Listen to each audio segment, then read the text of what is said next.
right, my friend. I am so thrilled to come to you today with a super easy recipe.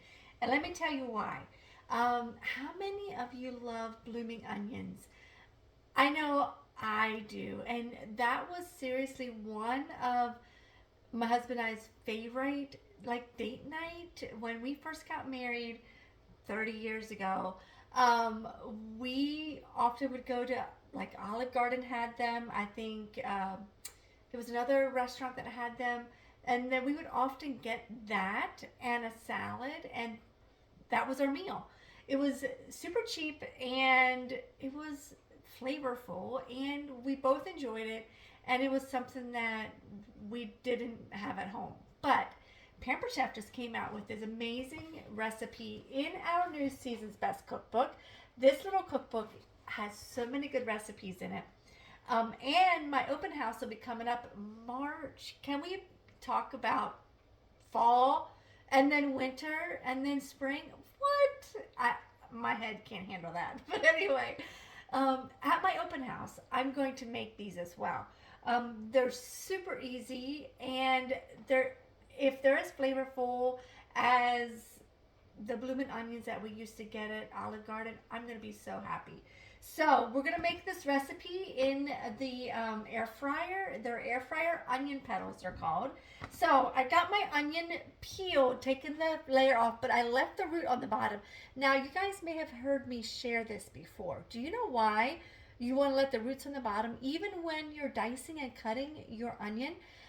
Once you cut this root off, that is when your onion, that's when you cry because it is looking for the next water source.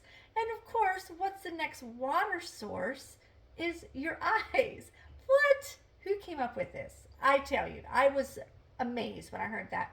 So always let the root on the bottom, and if you're going to store it in the refrigerator, you also want to keep the roots on the bottom. It's going to keep that onion fresh a little bit longer, and also make sure to wrap it in tin foil because that's going to keep the scent, the onion smell from going everywhere else in your fridge because we don't want that. No one has time for that, right? So we're going to use our veggie wedger. We're actually going to let that root on because it's going to hold our onion together. So we're going to make our petal, and we're just going to go right down through our onion and wedge those. And so now we have our wedges. See that? And so then we can hopefully separate these petals. I don't know how that's going to work. It says to separate them. But you know, sometimes, sometimes things don't work the way, just like that. That's what I thought. Like, how are they supposed to do this? I don't know. But anyway, we're going to attempt this. So we got our little quarters here. I'm going to put this to the side. And now in my bowl, I got 2 eggs. I got 2 eggs in here. I'm going to whisk that with our little whipper. I love using this for my eggs and frothy things and stuff like that. But we're just going to whisk these eggs up a little just to get it nice and whisked. There we go. And I'll put the sink. And then in my other bowl, we have a coating tray. I don't even have that. I know I should probably because it would maybe make my life a little easier. And I'm putting a half a cup, and don't worry, I'll post this recipe inside my group. If you're not inside my group, make sure to get inside my group. And this calls for 2 teaspoons of seasoned salt. I thought so, but I want to make sure. 2 teaspoons of seasoned salt, and this is the Pampered Chef seasoned salt. And I'm just going to sprinkle 2 teaspoons of that in the flour. And we got our 2 eggs, and we got our breadcrumbs in this other bowl, okay? Let's stir these breadcrumbs, or let's stir the seasoned salt in with the flour. So we're first going to combine the flour and seasoned salt in a bowl. So carefully spread the onion petals that we tried to do. They're not spreading very well. So we're going to see what happens when they bake.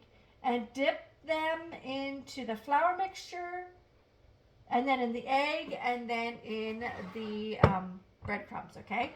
So here we go. We're going to dip them in the flour. I guess that coats the whole outside.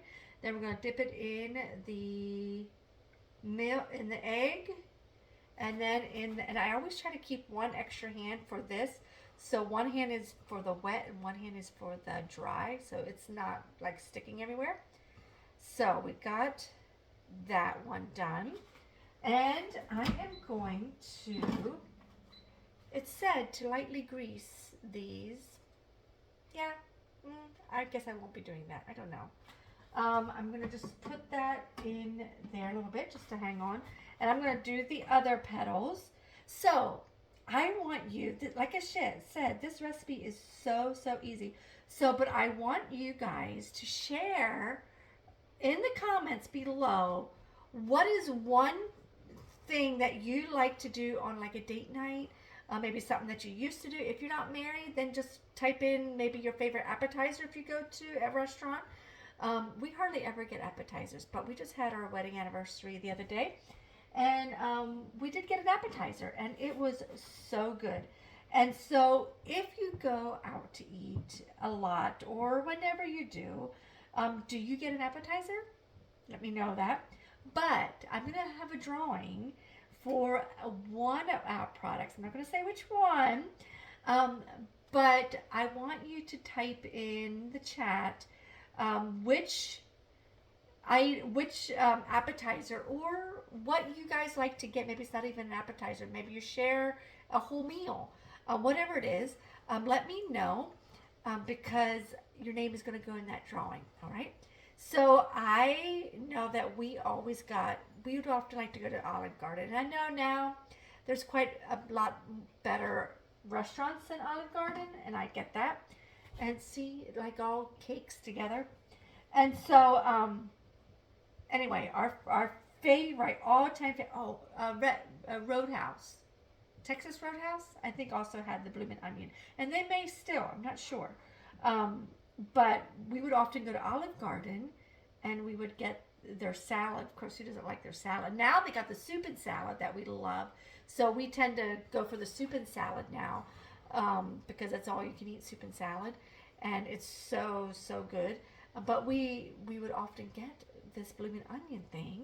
And it was like a meal with just salad and the bloomin' onion. So that was ours. So let me know what your favorite little appetizer or meal is when you go out, or when you do something special with maybe some girlfriends or whatever you do. But it is, I tell you, I feel like we need to do more special things. The older I get, the more I realize how this thing is huge. I should have cut him smaller. Oh well.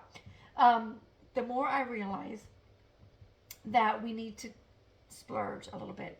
My husband is one that's very bad for splurging. He does not splurge on himself. And I keep telling him, you need to take time for you. You need to make sure that you get what you love. And he loves peppers and onions. So now, peppers and onions and sausage sandwiches. So now that's what he often finds when you go to anywhere that you're driving. But I just wanted you to see how easy this recipe is. So I hope that you can make it. And I'm going to post this so that you can also make this at home. And these fingers like all gunk together, let me tell you. And I got a few petals that just came loose. And I'm going to coat those as well and stick them in there. And now let me wash my hands, get all that junk off. And now I'm right in your face, am I not? But anyway, that's how easy it is. And now they're going to air fry it in the air fryer, 20 minutes I think it is. And we're going to make a sauce to go with that. Let's push that in. Did it say what temperature? Cook on air fry for 20 minutes. Okay. Rotating the trays. We got it. Okay. Air fry. And it's automatic at 400 degrees. So there we go. That answers that question. All right. So I'm going to stick these things to the side here. And we're going to make a dip. That was always my other thing. I loved the sauces or the dips. A lot of times they tasted horseradish. I don't like horseradish. How about you? Do you like horseradish? I'm not a huge horseradish fan. So this recipe, this sauce says a fourth a cup of mayo. And again, I just measured out with our Easy Read measuring cup. And then 2 tablespoons of ketchup and 1 tablespoon of barbecue sauce. And can you see I did both of them in one? I just measured out 2 tablespoons and then did the 1 tablespoon. I mean, why not, right? It's all going to go the same place. So we got that in there.